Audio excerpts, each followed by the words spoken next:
Remember the 5th of November. Gunpowder, treason, and plot. I see no reason why gunpowder treason should ever be forgot. You've probably heard that rhyme, but do you know the explosive story behind it? Today, we're diving into the fascinating and sometimes surprising history of Fireworks Night, also known as Guy Fawkes Night. This isn't just about pretty lights in the sky. It's a story of a failed assassination plot, centuries-old traditions, and how one man's face became a global symbol of rebellion. From why we say penny for the guy to who the real leader of the plot was, we're uncovering 20 incredible facts that will change the way you see Bonfire Night forever. So, grab a sparkler, get cozy, and let's unravel the secrets of the 5th of November. It all starts back in 1605 with a dark conspiracy known as the Gunpowder Plot. A group of English Catholics were furious with the Protestant King James I. Their goal? To assassinate him and his entire government by blowing up the Houses of Parliament during the state opening. They hoped to replace him with his young daughter, Princess Elizabeth, and install her as a Catholic monarch. The plot was incredibly audacious. On the night of November 5th, a man named Guy Fawkes was discovered lurking in a cellar directly beneath the House of Lords. He wasn't just hanging around. He was guarding 36 barrels of gunpowder, enough to completely obliterate the building and everyone in it. The plot was foiled at the very last minute. To celebrate his survival, King James I was pretty relieved, to say the least. In 1606, Parliament passed the Observance of 5th November Act, which made it a mandatory public day of Thanksgiving. People were encouraged to light bonfires to celebrate the king's escape from a fiery end. And here's a fun fact. Those bonfires came long before the fireworks. Initially, people celebrated by burning effigies of the Pope. Over time, the focus shifted to burning effigies of Guy Fawkes himself. This brings us to another old tradition. Children would create these straw-filled dummies called guys, parade them through the streets, and ask passers-by for a penny for the guy. The money collected would then be used to buy fireworks for the evening's bonfire. It was a bit like a historical version of trick-or-treating. So, what about the fireworks we see today? Well, they're not just for show. The dazzling explosions in the sky are meant to symbolize the gunpowder that was never detonated under Parliament. It's a loud, colorful reminder of the failed plot. The tradition is also kept alive by that famous rhyme we started with. Remember the 5th of November, gunpowder, treason, and plot. It's been recited for centuries to teach each new generation about the event. Now let's clear up a common misconception.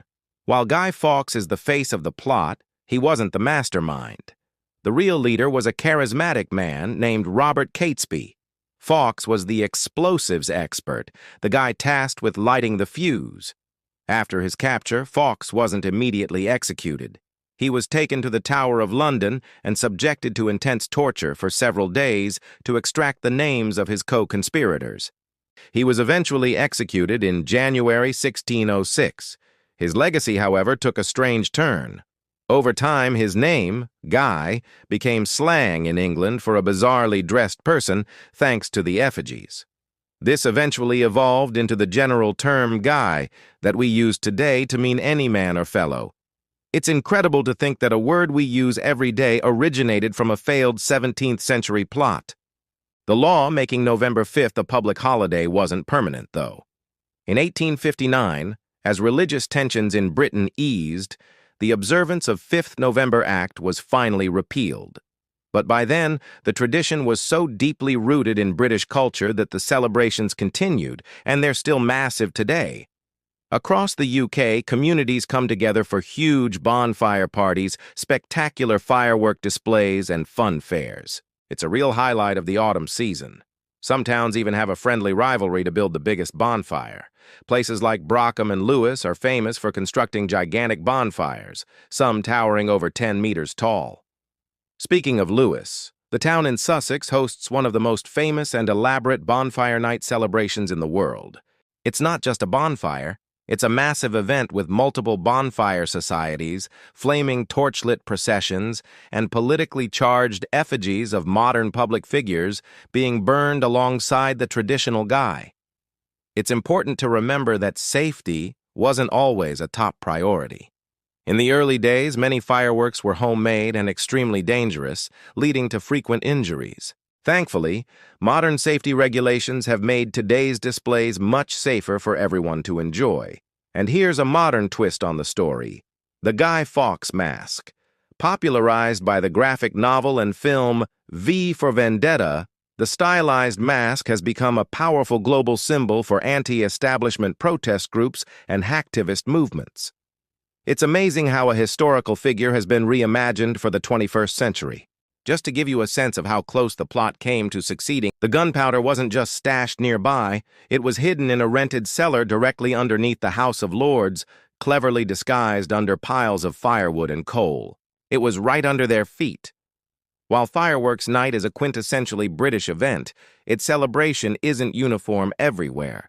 For instance, in some parts of Northern Ireland, the day is observed much more quietly due to its historical and religious undertones.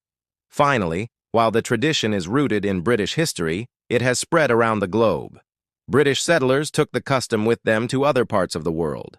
As a result, you can find Guy Fawkes Night celebrations in places like New Zealand, South Africa, and parts of Canada and Australia, keeping the memory of that fateful November night alive more than 400 years later. From a foiled plot to a worldwide symbol of protest, the story of Guy Fawkes Night is truly remarkable.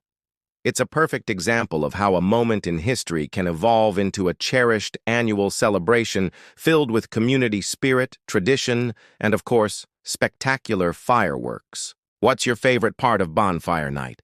Have you ever been to a massive display like the one in Lewes? Let me know in the comments below. Thanks for watching, and if you enjoyed uncovering these historical secrets, don't forget to like this video and subscribe for more fascinating stories. See you next time.